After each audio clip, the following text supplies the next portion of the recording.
I often get asked, is this like a new Yalta or something?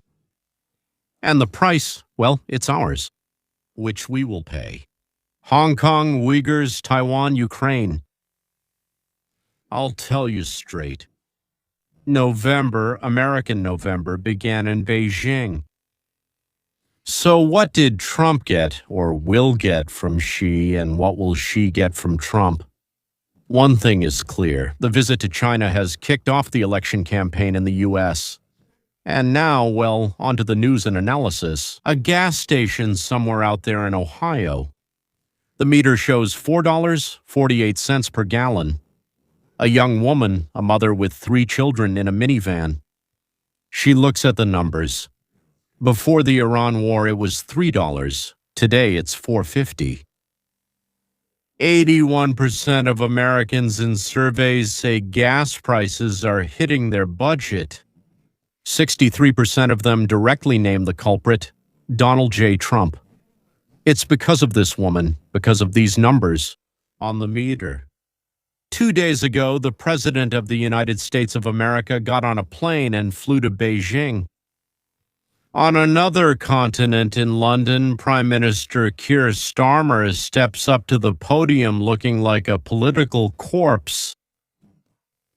Why? 66% of Britons are demanding his resignation, 72 members of his own party publicly. All across the West, the very order that held together the post-war so-called family of nations is collapsing at the same time. Well, judging by the amount of bickering among the family members, it probably was a family.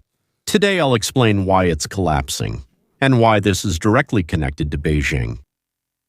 Let's start with the most important thing, with the meeting that Trump himself has already called, and I quote, the most important meeting of this millennium. And the stakes at this meeting are higher than Taiwan, higher than Iran, and higher than Chinese, even higher than Chinese soybeans.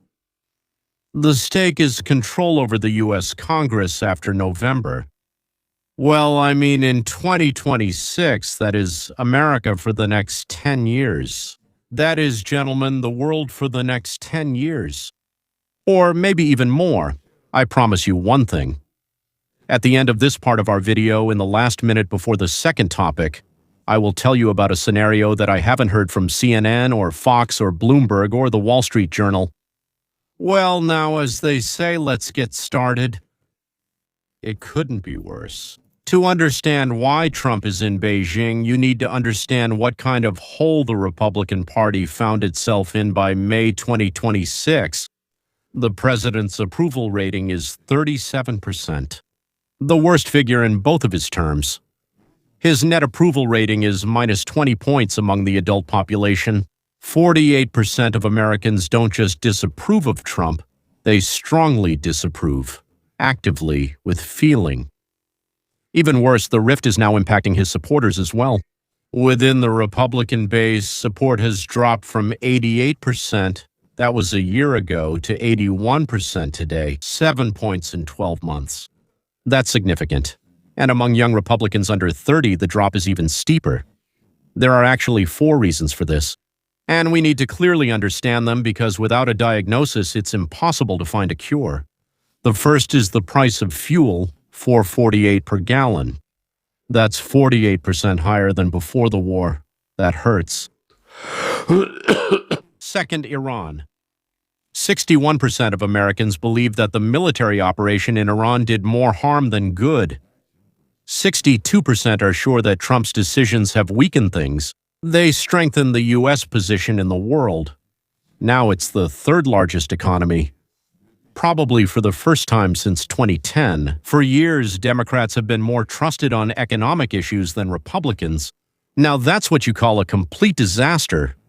Only 35% approve of the White House's economic policy, but they just don't understand anything. That's not their fault. It was explained poorly.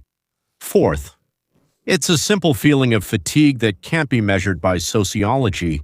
Well, there's just too much noise. From Garland, from the pardon, from tweets, from courts. All of this is just tiring. It's a dangerous emotion for the sitting president. And one more thing. There is an iron law of American life and politics. Neither Kennedy nor Reagan nor Obama has overturned it. No one has. The party of the sitting president loses the midterm elections. I've mentioned this several times already. There have only been two exceptions in the past 80 years, I think. 98. That was Clinton's impeachment. The pendulum swung against the Republicans. They went after our guy, punished him for a woman. And 2002, I think, the year after September 11th. Yes, of course. After September 11th, the country rallied around the flag, and that's it. Twice in 80 years. The average number of seats lost in the House of Representatives by the president's party is 25. In the Senate, it's 4. But when the president's approval rating is below 50%, and Trump is there today, the average number of losses in the House rises to 33. And what do today's polls say? The Democrats are leading in the so-called generic ballot. It's an average. Who's for whom?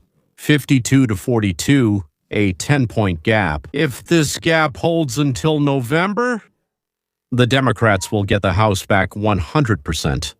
And with it, the authority to start a new impeachment. They'll open hearings on any officials Trump has ever vouched for and block any budget. And enthusiasm is also with the opposition. 61% of Democrats describe themselves as very enthusiastic about voting. Among Republicans, it's 53%, an 8-point difference. In actual turnout, that means 1 million votes in their states, at least. To Trump's credit, he doesn't deny it.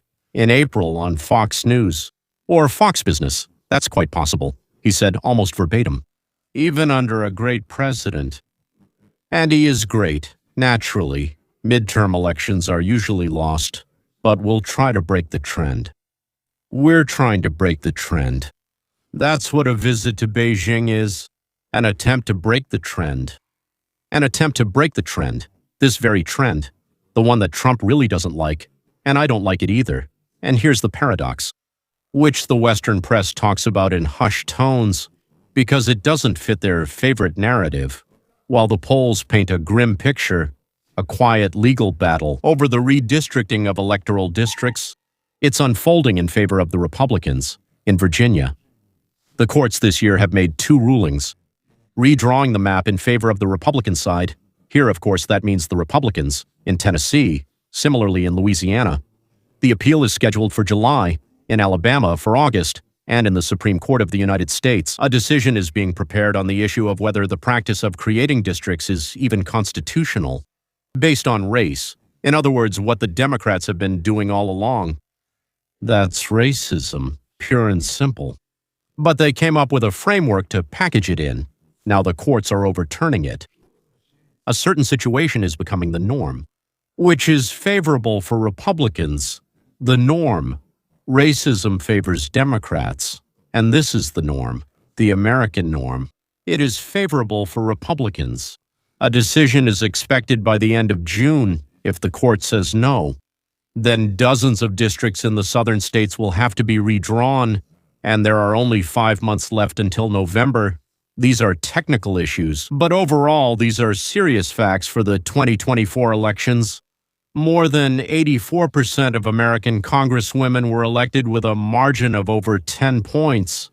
That means there are few competitive districts, and each redrawn district carries weight.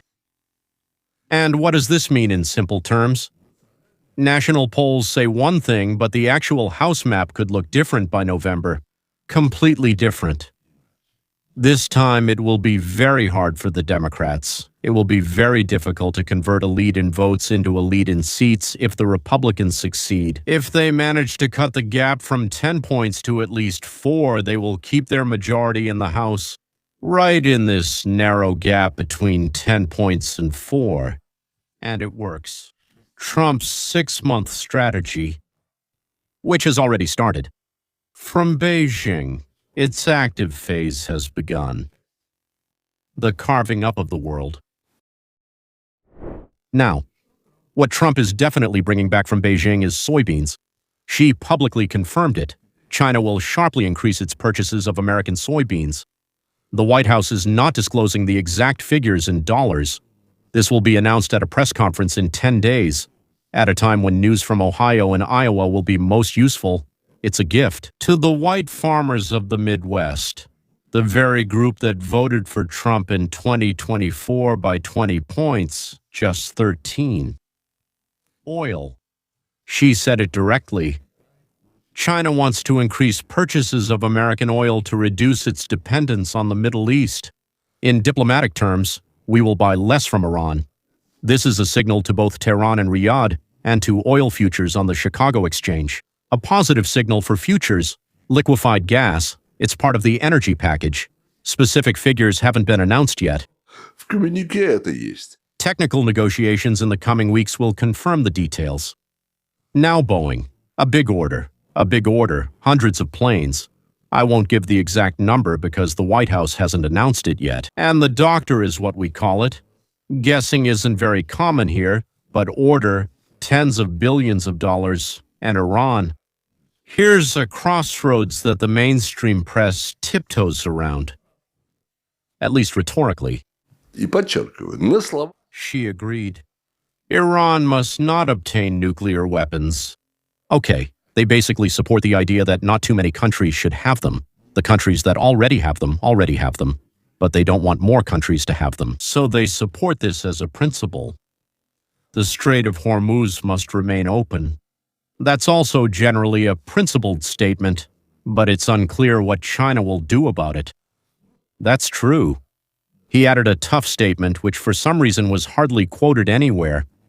China is against the militarization of the strait and against any attempts. And now listen to this. Charging a fee for passage.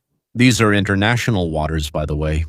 This is already a signal to Tehran, as if through the world's cameras. We don't like this. But in reality, those were just words.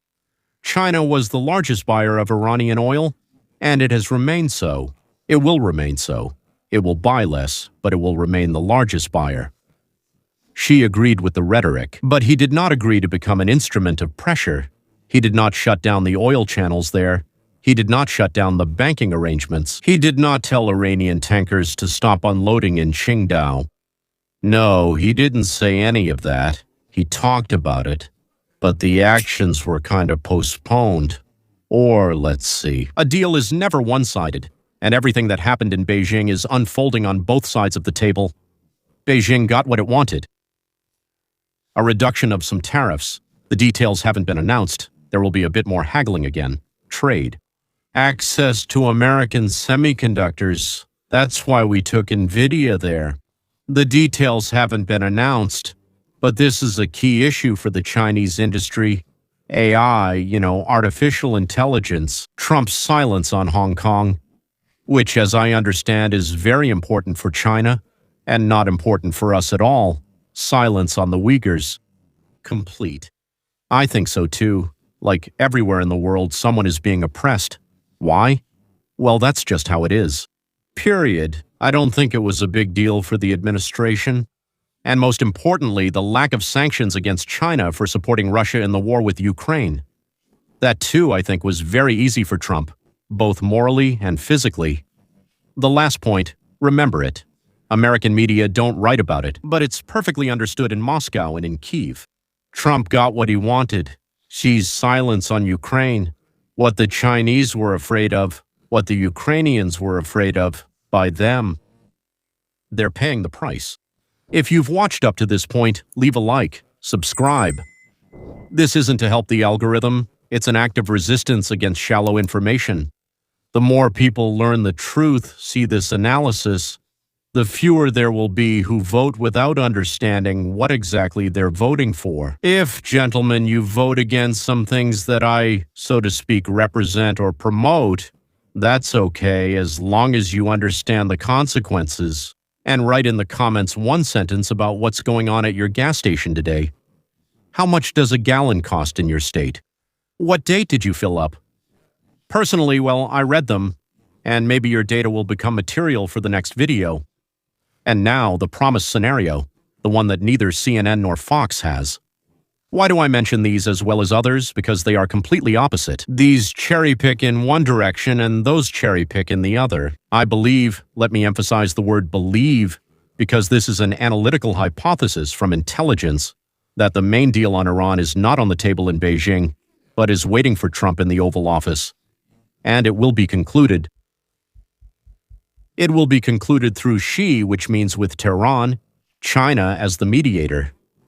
Well, so to speak, they quietly handed a copy to Xi. The hypothesis is simple. By August or September, Trump quietly accepts what Ayatollah Khomeini always wanted, limited uranium enrichment up to 5%. Not 20, not 90, just 5.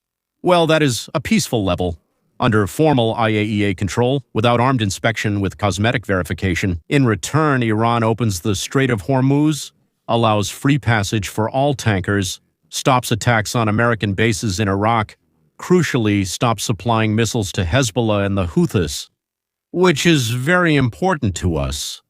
Quietly, because they can't publicly stop supporting attacks on Israel. Their entire rhetoric is built on this. Their whole governance is based on this. Their leadership among the Shiites is built on this. This is the move that lowers oil futures in Chicago not by 10% but by a solid 25%, which brings gasoline down from 4.48 to 3.70 by October. That's exactly it, not Chinese soybeans, and that's the political bet for which Trump flew to Beijing, because he can't negotiate directly with Tehran, but he can through Xi. Israel won't be very happy. Saudi Arabia will be cautious about this.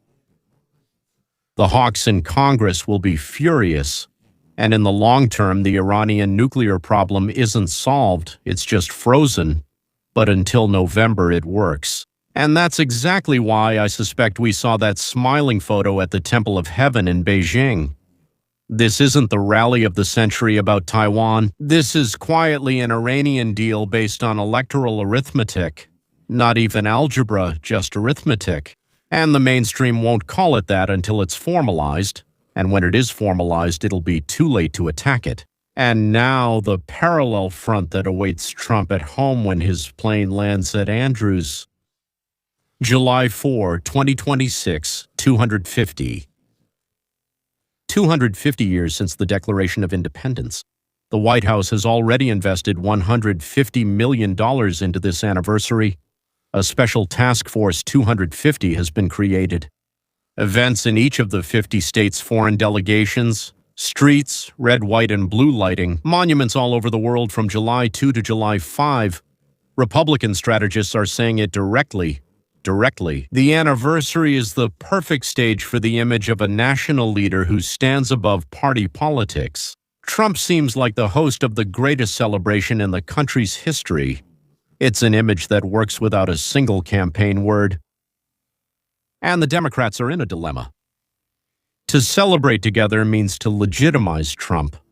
Boycotting makes them look like this. Well, as if you're against your own country, any choice for them is a losing one.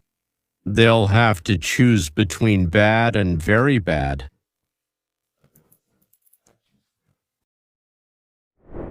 Trump didn't come to power just to govern. He came with folders. These folders will be opened one by one, week after week, all the way until November. This won't be just a trial or trials. This will be a public audit of what the Democratic Party has been doing to America for at least the last 20 years. Basically, there will be, as they say, work in three directions. The first is political conspiracies against the will of the majority, what we started calling Russiagate. An operation in which the FBI, Comey, the CIA's Brennan, and the intelligence community under Clapper in 2016 fabricated the case about Trump's ties to the Kremlin, based on the infamous Steele dossier paid for by Hillary's campaign through the law firm Perkins Coie, the Durham Report. The 2023 report confirmed this. The investigation was opened out of thin air, out of nothing, for no reason at all. Completely baseless, no evidence at all. Next. The letter from 51 former intelligence officials in October 2020 saying that Hunter Biden's laptop had signs of Russian disinformation, but the laptop was genuine. Every single one of them knew it and signed it anyway. And this cost Trump the 2020 election names. Brennan, Clapper, Panetta, Hayden, Morell. Remember them. They will be called to testify under oath. It will be a circus. A church circus. No, not church, but circus, plus Twitter files. And the FBI and the Department of Homeland Security coordinated with social media giving orders. American citizens were made responsible for censorship. The Supreme Court has already considered this, but further hearings are still ahead. So this is just the first thing. Second, COVID. And the billions made from it, right? Dr. Anthony Fauci and his funding of what's called gain-of-function research. That is, adding something to the virus that's meant to harm people. Where? First in America, then after it was banned, they quietly moved it to Wuhan. Maybe they moved it to a bunch of other places too. There's a very unpleasant rumor that there are 3 such laboratories in Ukraine, but we know for sure about Wuhan. So Ukrainians have nothing to do with this. It's purely American business. Here you go, guys. Here's the money. Here are the laboratories. Here's this, here's that, and you just keep going. $147 million of federal money. Under oath, Fauci denied it. He said, "What are you talking about? Never in my life." But internal emails show exactly the opposite. At the same time, the teachers' union AFT, led by Randy Weingarten, was directly corresponding with the CDC, dictating medical recommendations to keep schools closed. The teachers' union said, to our, well, in Russian it means the epidemic control department, how long should we keep the children out of school? And they pay the salaries of teachers who are also staying home or hanging out in Hawaii. And the result? No big deal. The biggest drop in American children's academic performance in history. Well, in terms of countries, measurements, I don't know, in all of history. And the money, Paycheck Protection Program, over $100 billion went to fraudulent claims. So basically, someone somewhere was submitting some paperwork, and the officials inside, knowing it was a lie, approved it and sent out the money.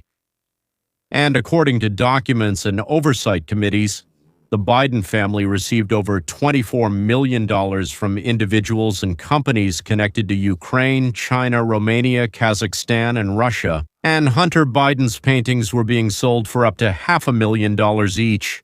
For what reason? What do you mean, for what reason? The paint and canvas cost money.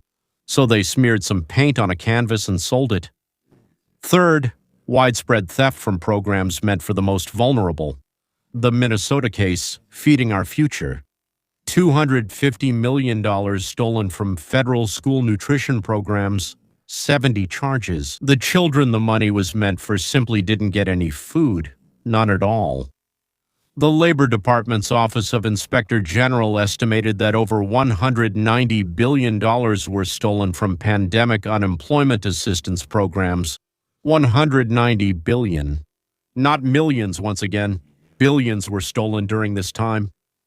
And the scariest part. Under the Biden administration, the Office of Refugee Resettlement lost track of the whereabouts. More than 100,000 migrant children. They let them into the country and lost them. This is not just statistics. These are people. These are children. They are still being searched for, but now they say many will never be found. When these stories start coming out publicly one after another, this Trump dictatorship frame will begin to disappear and another one will appear. Cleanup. Stables, swamp, nightmare, cleanup. The third stream is the failures of democratic governance in major cities, crime in Chicago, homelessness in San Francisco, the state of public schools in Baltimore. It's not a new topic, but during the election season it will be addressed systematically, with specific numbers, with addresses. At the same time, there's the case about election interference in Georgia in 2020, and the last bombshell. The case of James Comey, the former FBI director who was accused because of a photo of seashells on the beach, arranged to spell out 8,647. Well, 86 is a call for murder, and 47 obviously refers to the U.S. president. Every week there's a new name, a new document, a new cover. The Democrats are constantly on the defensive. The Republican strategy is based on 4 waves coinciding by October. The first wave is economic. A quiet Iran deal plus Chinese orders equals a drop in oil futures, which means gas will be under $4 by October.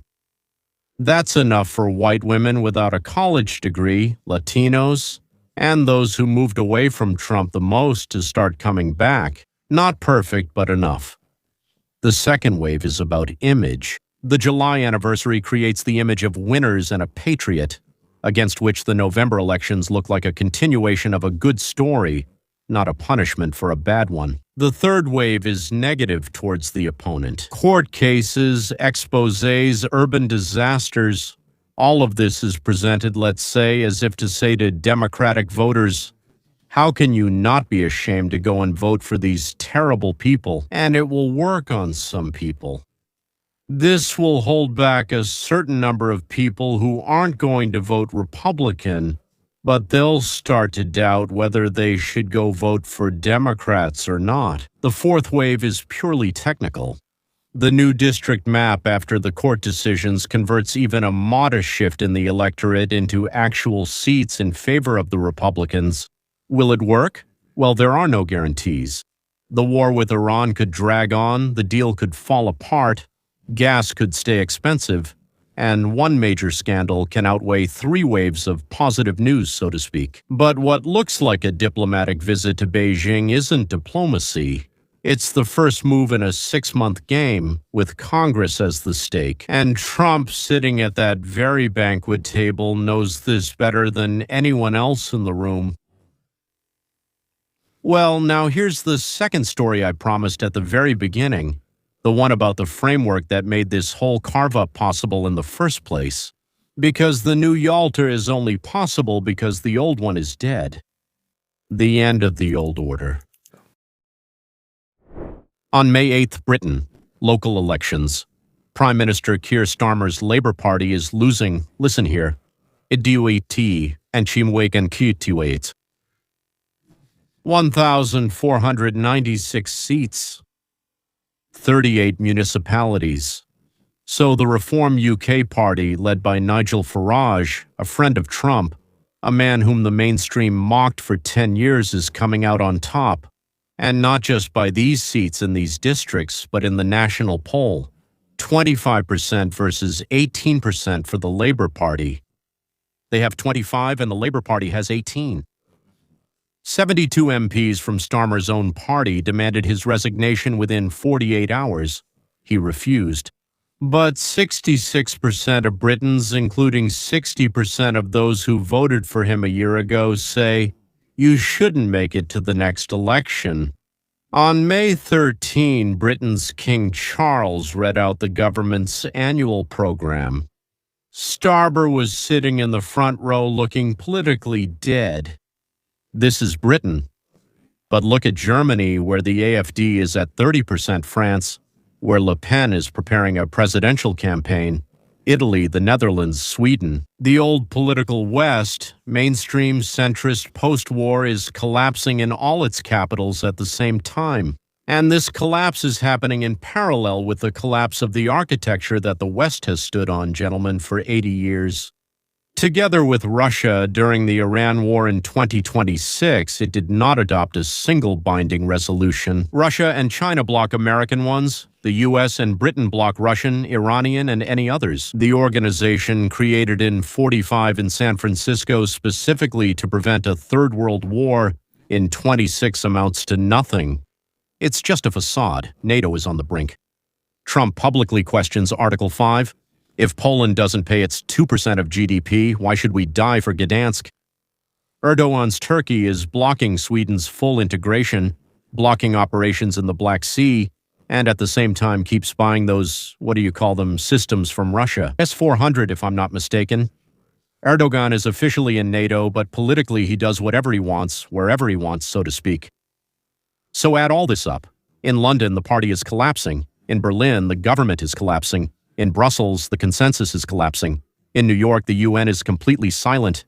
In Ankara, the allies are trading with the enemy. And only then does it become clear why yesterday in Beijing, two people were sitting at the table and, ladies and gentlemen, let's be honest with each other, they were dividing the world. The old Yalta is dead, gone, finished, vanished. And not because someone canceled it, but because those who signed it in 45 are no longer here, and their tasks are gone too. There's no Churchill's Britain, no Roosevelt's America, not even Stalin's Soviet Union anymore. It's not just that these people are gone. The tasks they had are gone, the worries they had are gone. There are worries, gentlemen, but they're different now. Some are the same, some are new. But there's Xi, there's Trump, and there's the empty half of Stalin who once sat free. Мир. He didn't turn out to be empty. We are needed. You and I. Yes, you and I. Everyone who understands what's happening and talks about it to others. If this video has added something to your understanding, share it. With those whom you consider smart. Well, you shouldn't show anything to fools at all. No heart, just a one-line personal message. Look, it's worth your 35 minutes.